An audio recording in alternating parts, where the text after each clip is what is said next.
Minutes हैं, less than 60 minutes और 60 minutes, वो डिपेंड करता है कितनी एक्सप्लेनेशन चाहिए होगी। बट आज मैंने एक नजर मार के देखा क्वेश्चंस पे तो मुझे लगा इजी है पेपर, बाकी तो आप बताएंगे पोल में जवाब दे करके, है ना। लाइक शेयर सब्सक्राइब आप कर दीजिएगा, जो लोग डेली देखते हैं पढ़ते हैं उनको आप शेयर कर दीजिएगा। ऐसे ही हम अलग अलग दिन अलग अलग सेशंस में डिस्कशन करते रहेंगे। टेलीग्राम चैनल पे हिंदी पेडागोजी आपको आज ही मिल जाएगा जो सेट था, और जो नोट्स की आप तलाश में हैं कुछ दिन रुक जाइए, सारे नोट्स आपको फ्री मिल जाएंगे, ठीक है। तो वो एक चीज है। आगे बढ़ते हैं, क्वेश्चन नंबर 1 पर चलते हैं। आसान क्वेश्चन है बट हाँ इस बार पूछने का तरीका थोड़ा सा चेंज हुआ है पेपर में, तो हम कह सकते हैं लैंग्वेज से खेला है इन्होंने, और पेडागोजी में लैंग्वेज से खेला जा सकता है। तो फटाफट से स्टार्ट करेंगे। सबसे पहले है डेवलपमेंट इज, यानी विकास है। तो विकास क्या है भाई? विकास यूनिडायमेंशनल है, यूनिडायरेक्शनल है, मॉडिफिएबल है, या टोटली जेनेटिकली प्री प्रोग्राम्ड है? आप बताएंगे क्या करके, पोल में जवाब दे करके, है ना। सभी आ गए हैं ना, आज ऐसे करवा चौथ वगैरह सेलिब्रेट हो गया, दशहरा वशहरा जा चुका है, दिवाली आएगी, तब तक तो पढ़ लो कम से कम। अभी एक हफ्ते जम के पढ़ाई करो, फिर दिवाली सेलिब्रेट कर लेना 1-2 दिन, देखिएगा उसमें भी पढ़ लेना 1-2 घंटे समय मिले तो, बट छुट्टियां ही होंगी उस टाइम। विकास डैश है, यूनिडायमेंशनल है, एक आयामी विकास नहीं हो सकता। फिजिकल, कॉग्निटिव, सोशल, इमोशनल, कितने सारे आयाम हैं विकास के, है ना। तो ये मल्टी डायमेंशनल है, बहुआयामी है, एक आयामी नहीं है, ये आप याद रखेंगे, ठीक, बेसिक बात है। आंसर होगा यूनिडायरेक्शनल है। यूनिडायरेक्शनल मतलब होता है, यूनि का मतलब है सिंगल, सिंगल डायरेक्शन नहीं है, मल्टी डायरेक्शनल है, तो ये भी बहुदिशाई है। मॉडिफिएबल है, ये बात हमने डिस्कस की हुई है पहले कि डेवलपमेंट में बदलाव किया जा सकता है, रिवर्सिबल नहीं है। और मॉडिफिएबल होना और रिवर्सिबल होना दो अलग बातें हैं। रिवर्सिबल होता है प्रतिवर्ती, कि कल आप जवान थे आज आप बच्चे बन जाएंगे, ये पॉसिबिलिटी नहीं है। बट हाँ, आप मॉडिफिकेशन कर सकते हैं, जो चीजें आपको कल आती थी आप उनसे बेहतर सीख सकते हैं। मॉडिफिकेशन की संभावना होती है, विकास में बदलाव की संभावना होती है, ठीक है ना राजा, क्लियर है बात। टोटली जेनेटिकली प्रोग्राम्ड, सिर्फ जीन्स से प्रोग्राम्ड होगा नहीं है भैया। डेवलपमेंट बराबर हेरिडिटी इनटू एनवायरमेंट, यानी विकास परिणाम है आनुवंशिकता और वातावरण के गुणनफल का, प्रोडक्ट का, मल्टीप्लिकेशन का नहीं। और कोई 50-50% का समीकरण नहीं होता इनका, इक्वेशन कोई 50-50% की नहीं है। किसी क्षेत्र में हेरिडिटी इंपॉर्टेंट होगी, किसी में एनवायरमेंट इंपॉर्टेंट होगा। खैर, C option was the right answer. आगे बढ़ेंगे, क्वेश्चन नंबर 2 देखिएगा। क्वेश्चन नंबर 2 कहता है which of the following is definitely pre determined bye genetics और हेरिडिटी, यानी निम्नलिखित में से कौन सा पूर्णतः आनुवंशिकी द्वारा पूर्व निर्धारित होता है, यानी किसको आनुवंशिकता पूरी तरह से पहले ही निर्धारित कर देती है। 4 ऑप्शंस में से मित्रों का चयन, तो ये तो आप आनुवंशिकता थोड़ी, ये तो आपकी हरकतें डिसाइड करती हैं कि आप कैसे दोस्तों में आपका इंटरेस्ट कैसा है। ये हेरिडिटी थोड़ी ना डिसाइड करेगी, ये तो माहौल डिसाइड करेगा, ये तो एनवायरमेंट डिसाइड करेगा, ये तो नर्चर जिसको हम पोषण कह रहे हैं, एनवायरमेंट का दूसरा नाम, वो डिसाइड करेगा। आंखों का रंग, ये हेरिडिटी से निर्धारित होगा, ये आपकी जेनेटिक्स से निर्धारित होगा, इसमें आपका कोई रोल नहीं है। आपको लेंस लगाना पड़ेगा, अगर आप कलर चेंज करना चाहते हैं, शादी में जाना चाहते हैं, इंप्रेस करना चाहते हैं किसी को, तो आप लेंसेज लगाएंगे कलर चेंज करने के लिए। स्वाभाविक रूप से कलर फिक्स्ड है, क्योंकि हेरिडिटी स्टैटिक होती है। हेरिडिटी यानी जो जेनेटिक्स है वो क्या है, स्टैटिक है, स्थिर है, इनमें परिवर्तन संभव नहीं है कि अपनी मर्जी से मन किया आज ये वाले बाल पसंद नहीं आ रहे, फिर तो आप मम्मी पापा भी चेंज कर देंगे कल, है ना। खैर देखिएगा, कलर ऑफ द आईज, तो ये जेनेटिक्स से हेरिडिटी से निर्धारित हो जाता है। जो कलर ऑफ योर हेयर, या हेयर का टाइप, बॉडी स्ट्रक्चर, आपकी आंखों का रंग, इवन आपकी आवाज भी कुछ हद तक, तो ये सब चीजें क्या है, आपकी हाइट, बॉडी स्ट्रक्चर, ये सब प्रभावित होते हैं हेरिडिटी से ज्यादा। Academic success, choice of friends, तो ये सब एनवायरमेंट से प्रभावित है, जैसा एनवायरमेंट होगा वैसी चीजें होंगी। इंटरेस्ट इन स्टडीज, इसका भी एनवायरमेंट में, इसमें भी एनवायरमेंट का बहुत बड़ा रोल है कि आपको इंटरेस्ट क्रिएट, अगर आपको अच्छा टीचर मिल जाता है तो उस सब्जेक्ट में आपको मजा आने लगता है, जो सब्जेक्ट कल तक आपको समझ नहीं आता था। तो ये इंटरेस्ट जो है शिक्षा में, ये भी बहुत सारे फैक्टर्स पे निर्भर करता है। जबकि आंखों का रंग इनहेरिटेड है, विरासत में मिला है, इसमें आपका कोई योगदान नहीं है। क्वेश्चन नंबर 3 देखिएगा। Question number 3, Dash refers to the learning that children undergo when they enter social institutions such as school। अभी 1-2 दिन पहले या लास्ट वीक ही हमने सोशलाइजेशन टॉपिक किया है। बताइएगा, सीखने की वह प्रक्रिया क्या कहलाती है जिसमें बच्चे स्कूल जैसी सामाजिक संस्थाओं में प्रवेश करके सीखते हैं। मतलब जब वो परिवार में जन्म लेकर के सीख रहे हैं, है ना, इन्फेंसी से अगर हम बात कर रहे हैं, तो प्राइमरी सोशलाइजेशन है। लेकिन जैसे ही वो स्कूल जाना शुरू करेंगे तो सेकेंडरी सोशलाइजेशन शुरू हो जाएगा, दुनिया में निकलना शुरू करेंगे, जैसे ही बाकी संस्थाओं से जुड़ना शुरू करेंगे, तो इसको हम द्वितीयक सामाजिकरण कहते हैं। ये मैचुरेशन पैसिव सोशलाइजेशन नहीं है, क्योंकि इसमें आप एक्टिवली इन्वॉल्व होते हो स्कूल में, ठीक है। एक बार को आप पब्लिक लाइब्रेरी में चुपचाप से साइड में बैठ करके पढ़ रहे हो, वहां पैसिव सोशलाइजेशन होगा। स्कूल में तो आप एक्टिव होते हो, एक्टिविटी करते हो, ठीक है ना। प्राइमरी सोशलाइजेशन फैमिली से होगा। तो सही उत्तर क्या है, डी ऑप्शन, गौड़ सामाजिकरण या द्वितीयक सामाजिकरण। क्वेश्चन नंबर 4 देखिएगा। आज स्पीड अच्छी रहेगी, इजी से क्वेश्चन है, बच्चे क्वेश्चन है, लड्डू क्वेश्चन है अगर मैं कहूं। क्वेश्चन नंबर 4 देखिएगा, कोहलबर्ग की थियरी। इन कोहलबर्ग्स मॉरल डेवलपमेंट थियरी स्टेज 3 कितनी स्टेजेस हैं टोटल? 6। लेवल कितने हैं? 3। लेवल 2 स्टेज 3 कन्वेंशनल मॉरलिटी, पारंपरिक नैतिकता। नैतिकता क्या है? जो हमें सही और गलत के विषय में बताए, उसको हम नैतिकता कहते हैं। कुछ ऐसे सिद्धांत जो हमें सही और गलत के लिए गाइड करते हैं, वो मॉरल प्रिंसिपल्स हैं। तो स्टेज 3 लेवल 2 ये दिमाग में बिठा लीजिए। जब हम लेवल 1 स्टेज 1 की बात कर रहे हैं तो पनिशमेंट एंड ओबीडियंस, लेवल 2 की बात कर रहे हैं तो हमारा tit for tat mutual exchange, और लेवल 3 की बात करेंगे तो good boy good girl orientation, अच्छा लड़का अच्छी लड़की अभिविन्यास। ये लेवल 2 का 3rd स्टेज है, या लेवल 2 का पहला स्टेज है अगर देखें तो, ठीक। तो ओबीडियंस एंड पनिशमेंट क्या है? ये तो 1st स्टेज है, हमसे स्टेज 3 पूछा है। लॉ एंड ऑर्डर क्या है? 4th स्टेज है, ठीक है ना, 4th है। सोशल कॉन्ट्रैक्ट ओरिएंटेशन क्या है? 5th स्टेज है। 3rd स्टेज सेकंड लेवल है good boy good girl orientation, अच्छा लड़का अच्छी लड़की अभिविन्यास, क्योंकि मेरे मम्मी पापा मेरी तारीफ करेंगे, आप पे गौरवान्वित महसूस करेंगे, इसलिए आप अच्छे नंबर लाइए। तारीफ के लिए बच्चा करेगा जो भी करेगा, क्योंकि उसको गुड बॉय और गुड गर्ल कहा जाए। B option. आगे बढ़ेंगे, क्वेश्चन नंबर 5, है ना, समाज में इज्जत होगी, नौकरी ले लो, प्रेज मिलेगा, ये है good boy good girl orientation. Question number 5, Jean पियाजे और आप कुछ करना चाहते हैं जीवन में, इसलिए आप कुछ कर रहे हैं, तो वो फिर 5th लेवल चला जाएगा सोशल कॉन्ट्रैक्ट ओरिएंटेशन का। आपको सही लग रहा है या और उससे भी आगे? पोल वाली दीदी के बारे में कोई कुछ नहीं कहेगा, वो आज बैठ के आइसक्रीम खाएंगी, वो लेके आई है अपनी आइसक्रीम। देखिएगा, अगर हम बात करें क्वेश्चन नंबर 5 की, तो gene Piaget's theory creation of a, in gene Piaget's theory यानी जीन पियाजे के सिद्धांत में वर्तमान स्कीमा द्वारा परिवेश को समझ पाने की असमर्थता, इसमें सारा खेल वर्ड्स का है। जो वर्तमान स्कीमा है यानी जो एग्जिस्टिंग स्कीमा है उससे आप समझ नहीं पा रहे हैं, इसलिए नया स्कीमा बनाया गया। मतलब एडजस्टमेंट होकर के नया स्कीमा क्रिएट हुआ है। समझ पा रहे हैं? भाषा समझ पा रहे हैं? तो हम कहेंगे कि Jean Piaget's theory creation of a new scheme on account of inability to understand the environment. भैया आप एनवायरमेंट को नहीं समझ पाए, इसलिए एग्जिस्टिंग स्कीमा काम नहीं कर रहा, अब नया क्रिएट करना पड़ेगा। तो या तो हम पुराने में मॉडिफिकेशन करते हैं, या पुराने में मॉडिफिकेशन करके जब काम नहीं चल रहा तो नया स्कीमा बनाया जाए, जब मजबूरी हो गई एक तरह से, चेंज करें, मॉडिफाई करें, या फिर क्योंकि उसमें फिट नहीं हो पा रही चीजें तो हम नया स्कीमा बनाएं। ये एकोमोडेशन कहलाता है। क्या है ये? समायोजन। अगर नॉर्मली लिखा हो कि आप एग्जिस्टिंग स्कीम में कुछ ऐड कर रहे हैं तो एसिमिलेशन है।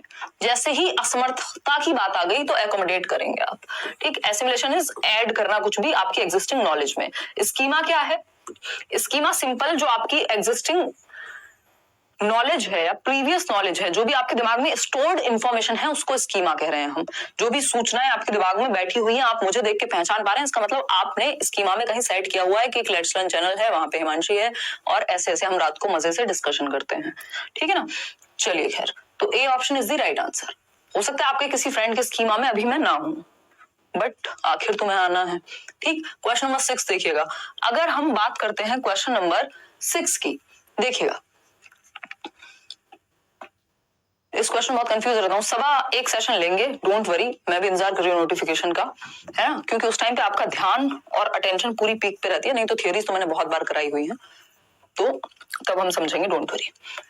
और नोट्स में भी आपको मिल जाएंगी ये सब चीजें। अकॉर्डिंग टू जीन पियाजे, डैश इज अ कॉन्सेप्ट और framework that organizes and interrupts and interprets information. यानी कौन सा एक कॉन्सेप्ट या फ्रेमवर्क है जो ऑर्गेनाइज करके रखता है और इंटरप्रेट करता है इंफॉर्मेशन को। अभी मैंने बताया कि आप मुझे पहचान पा रहे हैं, इसका मतलब आप इंटरप्रेट कर रहे हैं कि हिमांशी है, इसका मतलब मैं आपके स्कीमा में सेट हूं। तो ये जहां पे ऑर्गेनाइज होगा कि ये पियाजे की थ्योरी, वाइगोस्की की थ्योरी, ये सब दिमाग में एक स्कीमा में ही तो ऑर्गेनाइज्ड है ना। आपका एक स्ट्रक्चर है, स्टोर्ड इंफॉर्मेशन है ब्रेन में, उसी को स्कीमा कह रहे हैं हम। ठीक, तो ये कोई एक्सपोजिटरी मॉडल नहीं है, कहीं व्याख्या, advance organiser, sensory register, nothing, it's simple schema. और बात किसकी हो रही है? पियाजे की हो रही है। आसान क्वेश्चन। नेक्स्ट क्वेश्चन पर बढ़ेंगे। क्वेश्चन नंबर 7 देखिएगा।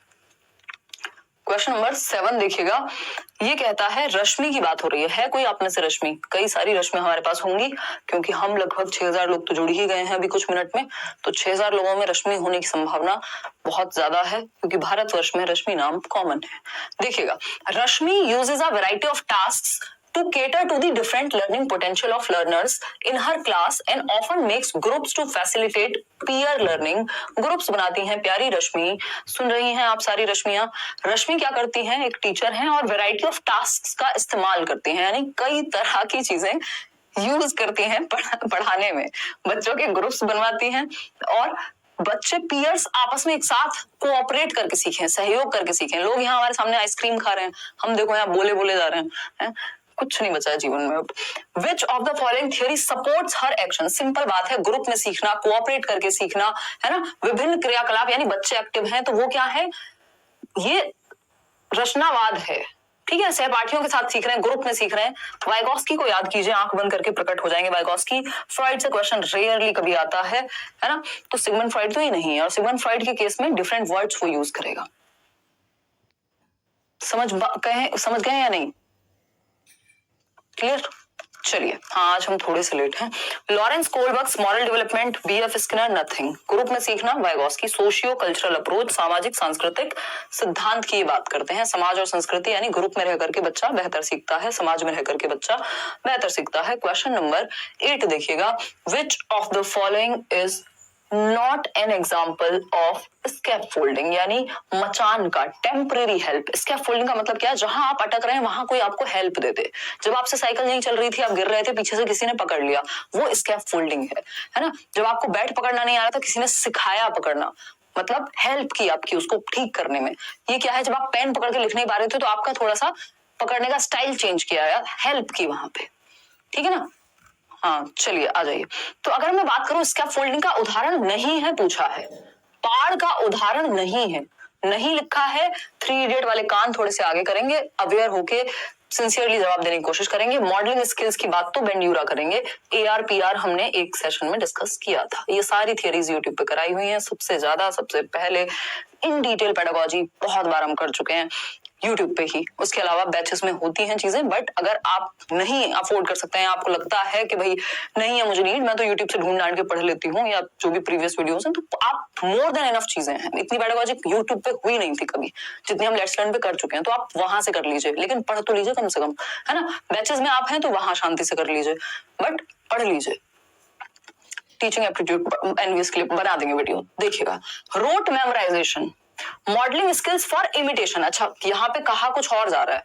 इन्होंने पूछा है पाड़ का उदाहरण नहीं है, अनुकरण के लिए कौशलों का प्रदर्शन करना। देखो मॉडलिंग स्किल में क्या होता है? आप दिखाते हैं, मॉडल दिखाते हैं।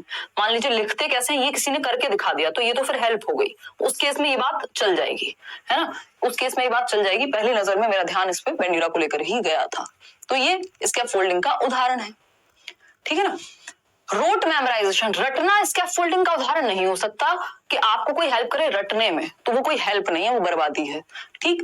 प्रॉम्प्ट्स एंड क्यूज, आपको हिंट दी जाए, है ना, हिंट दी जाए, तो हिंट क्या है? इशारा है, संकेत है, तो ये भी टेम्परेरी मदद है स्कैफोल्डिंग। पीयर ट्यूटरिंग, आपको समझ नहीं आ रहा, आप किसी दोस्त के पास चले गए, भाई ये टॉपिक तू मुझे समझा दे, मैं तुझे समझा देती हूँ, क्योंकि पेपर से एक रात पहले बहुत अच्छा समझ में आता है, तो ये भी स्कैफोल्डिंग का ही उदाहरण है। तो ये भी स्कैफोल्डिंग का उदाहरण, ये भी और ये भी। लेकिन रटना जो है वो किसी स्कैफोल्डिंग के तहत नहीं आता। मीनिंगफुल लर्निंग की बात हो रही है, तो बी ऑप्शन सही है, क्योंकि वही गलत है, और जो गलत है वही सही है, क्योंकि पूछा ही गलत था। ये तो आपको पता ही है मेरा nature. Which of the following does not depict appropriate strategies for learning in a constructivist classroom, यानी निम्न में से कौन सी शिक्षा शास्त्रीय पद्धति एक संरचनावादी कक्षा के लिए उपयुक्त नहीं है। संरचनावादी लोग कौन है? प्याजे हैं, वाइगोस्की हैं, ब्रूनर हैं। तो ये लोग क्या नहीं मानेंगे? संरचना का मतलब है जहां बच्चा एक्टिव हो, और इन्होंने पूछा है क्या नहीं है उपयुक्त, मतलब जहां पे बच्चा नहीं एक्टिव होगा वही उपयुक्त नहीं है, वही हमारा आंसर है। एनकरेजिंग मल्टीपल पर्सपेक्टिव्स, इसमें बच्चा एक्टिवली नॉलेज को कंस्ट्रक्ट करेगा, ज्ञान का सक्रिय रूप से सृजन करेगा जब वो बहुआयामी परिप्रेक्ष्य का प्रोत्साहन करे, यानी टीचर मतलब बच्चों को डिफरेंट डिफरेंट पर्सपेक्टिव से किसी चीज को देखना सिखाए, बस एक नजर से ना देखे चीजों को, है ना। ग्रुप कोलैबोरेशन, जब बच्चे समूह में काम कर रहे हो, हाँ वाइगोत्स्की भी ऐसा कहते हैं, और रचनावाद में एक्टिविटी की बात होती है, यानी बच्चा एक्टिवली नॉलेज को कंस्ट्रक्ट करे, जो कि यहाँ है, बच्चा एक्टिव है। एक्सपेरिमेंटेशन करे, प्रयोग करे, बच्चा एक्टिव है। लेकिन ड्रिल एंड रिकॉल में बच्चा बाहर से दिखने में एक्टिव हो सकता है, लेकिन इसे रटना कहेंगे एक तरह से कि भैया बार बार 2 एकम 2 और 2 दूनी 4, वो कहां से आया, उसका क्या कॉन्टेक्स्ट है, कुछ नहीं। तो ये ड्रिल एंड प्रैक्टिस कंस्ट्रक्टिविज्म में नहीं आएगा, आप इसको अच्छा मान सकते हैं। ड्रिल एंड रिकॉल स्पेशली, यानी बस रिकॉल कर लो, जो रट्टा लगाया था उसको याद कर लो, है ना। तो ये क्या हो जाएगा, ये रूट लर्निंग हो जाएगी एक तरह से, ये बिल्कुल भी कंस्ट्रक्शन नहीं है नॉलेज की। क्वेश्चन नंबर 10 देखिएगा एक बार, ये कहता है who dismissed the idea of general intelligence, कोई सामान्य बुद्धि जैसी चीज नहीं होती। सामान्य बुद्धि की बात किसने की थी, एल्फ्रेड बिने ने की, या अगर हम देखें स्पीयरमैन ने तो स्पेसिफिकली ही की कि एक सामान्य बुद्धि होती है। And defined intelligence in terms of several distinct set of processing operations, यानी किसने सामान्य बुद्धि के विचार को नकारा और बुद्धि के कई प्रकार दिए कि भैया बुद्धि कोई सिंगल एंटिटी नहीं है, कोई सामान्य एंटिटी नहीं है कि अगर आप मैथ्स में अच्छे हैं तो आप इंग्लिश में भी हो गए, आप डांस में भी हो गए, हर चीज में अच्छे नहीं हो सकते, जनरल नहीं है, डिफरेंट टाइप्स ऑफ इंटेलिजेंस है, ठीक है ना। जब पोल वाली दीदी होती है तब आप बहुत खुश रहती हैं, ये हंसी असली वाली दोस्ती, ओह अच्छा ये होती असली वाली दोस्ती, ध्यान लगा लो यहाँ पढ़ने पे, है ना, दोस्ती पे बहुत फोकस है। देखो एक बार, पोल वाली दीदी अपने आप में एक डोरेमोन है, इसे देख के अपने आप हंसी आती है मुझे। देखिएगा एक बार, अगर हम बात करें तो चार्ल्स स्पीयरमैन जी नहीं, ये तो जनरल इंटेलिजेंस की बात कर रहे थे और यहाँ बात हो रही है किसने नकारा है जनरल इंटेलिजेंस को, एल्फ्रेड बिने, ये भी सिंगल एंटिटी मान रहे थे बुद्धि को और इसको भी नकार दिया। थियोडोर साइमन, ये भी इन्हीं के साथ थे। हार्वर्ड गार्डनर, मल्टीपल इंटेलिजेंसेस यानी बहुबुद्धि का सिद्धांत, फ्रेम्स ऑफ माइंड, ठीक, क्या है, इनकी बुक है, 1983 में आई थी। इन्होंने कहा बुद्धि कोई एक सिंगल एंटिटी नहीं है, कई प्रकार के बुद्धिमान लोग हो सकते हैं, आप रीजनिंग में या मैथ्स में अच्छे हो सकते हैं, आप स्पोर्ट्स में अच्छे हो सकते हैं, आप गाने में अच्छे हो सकते हैं, आप बोलने में अच्छे हो सकते हैं, आप खुद को समझने में अच्छे हो सकते हैं, दूसरों को समझाने में अच्छे हो सकते हैं, समझ रहे हैं ना, 8 प्रकार की बुद्धि। तो D option is the right answer, Gardner है। क्वेश्चन नंबर 11 देखिएगा, आसान सा सवाल है, कोई मुश्किल सवाल नहीं है। इन अ कंस्ट्रक्टिविस्ट क्लासरूम, देख रहे हो कंस्ट्रक्टिविज्म पे कितने क्वेश्चंस आ रहे हैं। कंस्ट्रक्टिविज्म रचनावाद, जहां बच्चा क्या होगा, एक्टिव होगा, सक्रिय होगा, 100% सक्रिय होगा। दूसरा, मीनिंगफुल लर्निंग हो रही होगी, अर्थपूर्ण अधिगम, बच्चा अपने जीवन से जोड़ करके चीजें सीख रहा होगा, मीनिंगफुल लर्निंग हो रही होगी। ये 2 चीजें तो निश्चित है, नॉलेज को कंस्ट्रक्ट करेगा। तो शुड बी एम्फेसिस, किस बात पे में ध्यान, एक संरचनावादी कक्षा में रचनावादी कक्षा में। पहला ऑप्शन, लाइक शेयर करना भूल गए हो, आज बोलना भूल जाती हूँ तो आप करना भूल जाते हो, कमाल, पेपर में भी ऐसा ही करना। देखिएगा, अगर हम बात करें समेटिव असेसमेंट की, तो इसमें तो बच्चा एक्टिव नहीं होता, ये जजमेंट के लिए होता है। फॉर्मेटिव इज गुड, यहाँ पे एक्टिविटीज होंगी डिफरेंट तरह की। समेटिव में पेपर पेंसिल टेस्ट होगा, तो फॉर्मेटिव जो है संरचनात्मक मूल्यांकन, इसमें बच्चा एक्टिव होता है डिफरेंट तरीके से, कभी पोर्टफोलियो से, कभी किसी और एक्टिविटी के थ्रू आप बच्चे को जांच रहे हो, ठीक है ना, बच्चा एक्टिव है फॉर्मेटिव में। सिंगुलर असेसमेंट, स्टैंडर्डाइज्ड और यूनिफॉर्म तो बिल्कुल नहीं, फ्लेक्सिबल चाहिए हमें, एक तरीका नहीं चाहिए, मानकीकृत नहीं चाहिए, तो B option was the right answer. Question number 12 देखिएगा, किसकी बात हो रही है, वाइगोत्स्की की। और वाइगोत्स्की का एक प्यारा क्वेश्चन जो हमेशा आता है, प्राइवेट स्पीच, हमेशा समझते हैं, हमेशा विदाउट एक्सेप्शन, मतलब कोई एक्सेप्शन नहीं है, कोई ऐसा साल नहीं है जब नहीं पूछा हो वाइगोत्स्की सीटेट में। रिसेंट ईयर्स की अगर हम बात करें तो वाइगोत्स्की के सिद्धांत के अनुसार निजी वाक, जब बच्चा खुद से बात करे, निजी संवाद, है ना, निजी संवाद क्या हो सकता है, मैं बात करूं, अरे ये तो कितनी अच्छी है ये बुक, है ना, इसके पेज ऐसे, अच्छा इसकी बोट भी तो बना सकती हूँ मैं, तो ये क्या हो गया, ये हो गया निजी संवाद मेरा, मैं खुद से बातें कर रही हूँ, ठीक है ना। कुछ और पकड़ती हूँ, ये मैं दिखा नहीं सकती, ठीक है, कुछ भी हो सकता है, मतलब आप मान लीजिए घर बना रहे हैं, है ना, आपको 4 सेल मिले और आप घर बना रहे हैं, अब आप खुद से बातें कर रहे हैं और 3 से 6 वर्ष के हैं आप, प्राइवेट स्पीच 3 से 6 वर्ष में होती है कि इसको इसके ऊपर रखूंगी, अरे ये तो गिर रहा है बार बार, है ना, खुद से बातें कर रहे हैं। ये खुद से बातें करना मतलब आप खुद को दिशा दे रहे हैं कि आपको कैसे कोई काम करना है। सेल्फ रेगुलेशन या डायरेक्शन कहते हैं वाइगोस्की को। तो is indicative of children's egocentrism, ये पियाजे ने बात की है। बात किसकी हो रही है यहाँ? वाइगोस्की की बात हो रही है। तो ये तो गलत हो गया। बी ऑप्शन है hinders children's actions and behaviour. ऐसा नहीं है कि क्रियाकलाप और व्यवहार को अवरोध करती है, बल्कि हेल्प करती है आपको अपने आगे की तरफ एक्शंस लेने के लिए। ठीक है ना, आपके कॉग्निटिव डेवलपमेंट में सहायक है। ठीक, आगे बढ़ते हैं। Helps children to regulate their behaviour while doing complex tasks, यानी जटिल कार्य करते समय बच्चों को अपनी थिंकिंग को, अपने बिहेवियर को रेगुलेट करने में, डायरेक्शन देने में, दिशा निर्देश देने में हेल्प करती है प्राइवेट स्पीच। आप देखते हैं ना, प्रॉब्लम में भी होते हैं, पेपर में भी होते हैं, तब भी आप खुद से बातें कर रहे हैं, और ये पढ़ा था, अच्छा ऐसे नहीं ऐसे था, खुद से बातें कर रहे हैं, डायरेक्ट कर रहे हैं अपने एक्शंस को। तो C option is the right answer. ऐसा नहीं है कि ये संकेत देता है कि संज्ञान कभी भी आंतरिक नहीं होता। फिर कहां बाहर हाथ पे लेके घूमते हैं हम संज्ञान। संज्ञान क्या है? हमारी जितनी भी मेंटल स्किल्स हैं तो वो दिमाग में तो होंगी, इंटरनलाइज्ड ही तो होंगी, बाहर कहां होंगी? बाहर तो उसको शो करेंगे हम। तो C option is the right answer. Question number 13 देखिए, डॉल, कई लोगों की फेवरेट डॉल। देखिएगा, डॉल्स, पापा की परी, डॉल्स एंड पिंक ड्रेसेस या पापा का परा, dolls and pink dresses are usually associated with girls while cars and blue dresses, cars and blue dresses, नीले रंग की जो ड्रेसेस हैं और कार्स हैं, are usually associated with boys. ऐसा होता है समाज में, फैक्ट है, रियलिटी है। ठीक, समझिएगा क्या कहा जा रहा है। लड़कियों को गुलाबी कपड़ों और गुड़ियों से जोड़ा जाता है और लड़कों को नीले कपड़े और कारों से जोड़ा जाता है। अगर कोई लड़का गुड़िया से खेलने लगे तो घर वालों के सर में दर्द भी हो सकता है ना। और पिंक कलर अगर पसंद आए उसको तो भी सर में दर्द हो सकता है। ठीक है ना।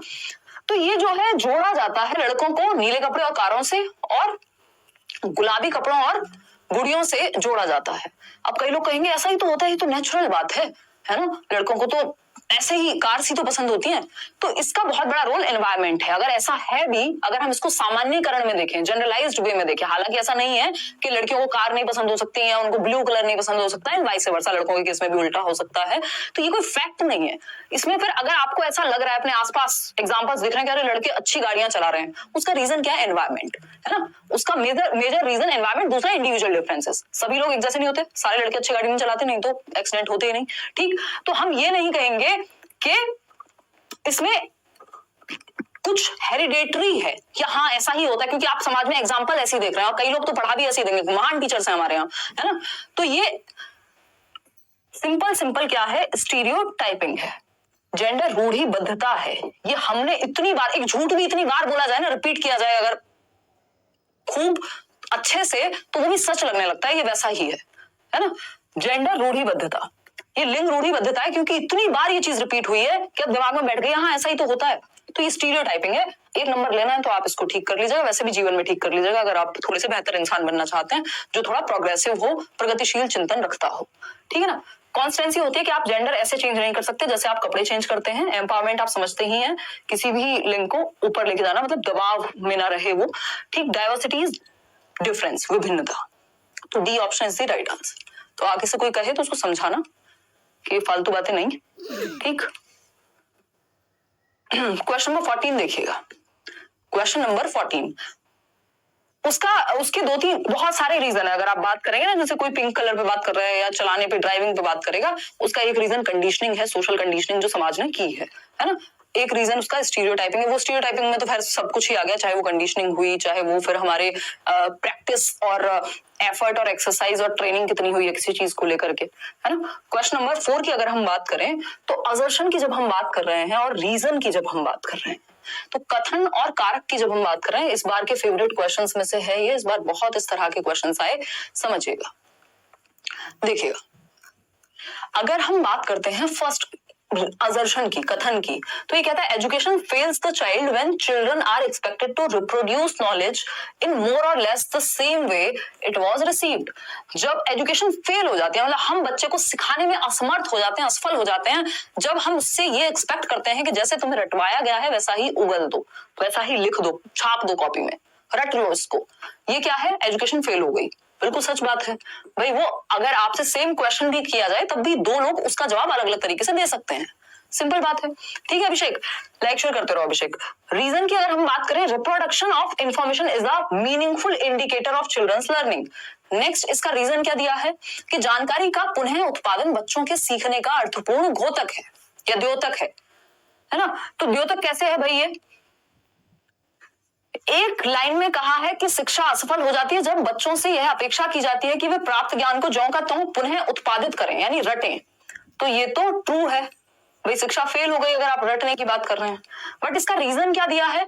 इसका रीजन दिया जानकारी का पुनः उत्पादन बच्चों के सीखने का अर्थपूर्ण द्योतक है यानी मीनिंगफुल लर्निंग है। अगर आप रिप्रोड्यूस कर रहे हैं, अगर आपने कोई नंबर रटा और उसको रिप्रोड्यूस कर दिया, अपना कोई थॉट नहीं लगाया, हालांकि नंबर के केस में तो सेम ही चलेगा, तो आप मीनिंगफुल लर्निंग कर रहे हैं। ये तो फॉल्स है ना, ये तो फॉल्स है। ये तो वैसा हो गया कि मीठा खाना बुरी बात है और खुद बैठ के मिठाई का पूरा भंडार लगा करके बैठे हैं। तो ये रीजन गलत है, इसका पहले वाला सही था। तो हम कहेंगे A is true but R is false, यानी C option is the right answer. ऐसा नहीं हो सकता कि दोनों सही है और रीजन भी सही है। रीजन सही होता तो फिर आंसर ये हो जाता। समझ पा रहे हैं या नहीं बताइएगा? है तो फिर हमारी मैम ने ऑडियो खरीदी। अब देखो शैलजा दिल पे ले गई है। C option is the right answer, है ना। देखिएगा, अगर हम बात करें क्वेश्चन नंबर 15 की, क्वेश्चन नंबर 15 खरीदी भी और खरीदी का तो पता नहीं, बट हाँ 23-24 हजार चला दी एक साल में, इसका मतलब यूज की है ना, रखने के लिए नहीं खरीदी सिर्फ। देखिएगा, अगर हम बात करें दिल्ली में, what is the role of teacher and students in constructivist classroom. अगर हम बात करते हैं कि टीचर और स्टूडेंट्स का रोल क्या है संरचनावादी कक्षा में अध्यापक और छात्रों की भूमिका की जब हम बात कर रहे हैं, बताइएगा। पहला option, both students and teachers are passive. भैया कंस्ट्रक्टिविस्ट क्लासरूम में बच्चे का एक्टिव होना जरूरी है। Students are active but teachers are passive. क्यों? दोनों ही एक्टिव होकर के एनवायरनमेंट क्रिएट करेंगे, टीचर को पैसिव क्यों करना है? Both teacher and student are active. अध्यापक और छात्र दोनों ही क्रियाशील होते हैं, तभी तो रचनावादी कक्षा है ना, वो जहां एक्टिविटी हो रही है। टीचर इज एक्टिव बट बच्चे पैसिव हैं, ऐसा कुछ नहीं है। C option is the right answer.